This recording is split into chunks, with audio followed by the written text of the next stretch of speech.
Just send me the price. What are we talking about? What's the ballpark? I've been asked this plenty of times by all sorts of prospects, and it's a totally reasonable thing to ask, right? I mean, if someone's going to hire us to build a website or do digital marketing, they need to know the investment, right? Yes, of course they do, but I always had a hard time answering this question, especially if I didn't really know what the scope of the project was all about. So what do? The options kind of seem limited.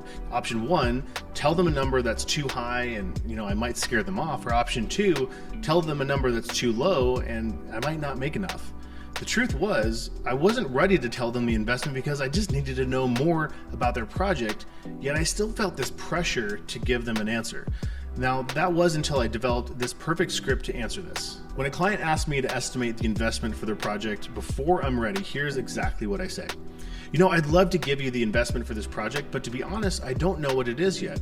And I'd love to set up some time to ask you a couple of questions so I can determine exactly what you need. And from there, I'd be happy to make some recommendations. But I can tell you that I'll make it easy and provide you some different options so you have some choices about how to move forward. How does that sound? Now, this script has worked really well because it's true. I can't possibly know the investment until I've actually figured out what they need and want. Anything else would just be a guess or probably a lie.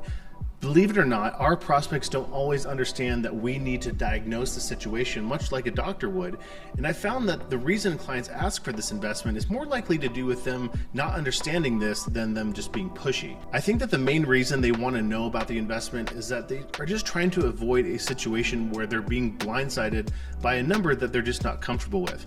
And that's why I let them know that I'll provide them with multiple options in different budget ranges so that way they can feel at ease that there's going to be something that's going to work for them. This is the same exact thing Best Buy does. They stock dozens of different TVs. There's one that's going to meet just about anyone's needs or expectations. Do the same thing for your prospective clients. And if they really pressure you, I'll follow up with this. I understand you want to know the investment, but I've made a policy not to discuss that until I'm confident that I can stand behind it. If I were to discuss the investment right now, one of us is going to end up disappointed. So how's Tuesday at 2 p.m. to start the process? Sometimes there's prospects that still want to know the number and have a hard time moving past it.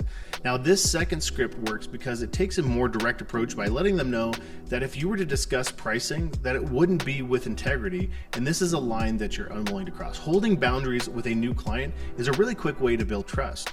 Now, it also lets them know that you're ultimately interested in their satisfaction. It ends with you gently suggesting an opportunity for you to meet to discuss their needs. Now, the bottom line is that the right clients will understand this, and the ones that don't, you probably shouldn't be working with.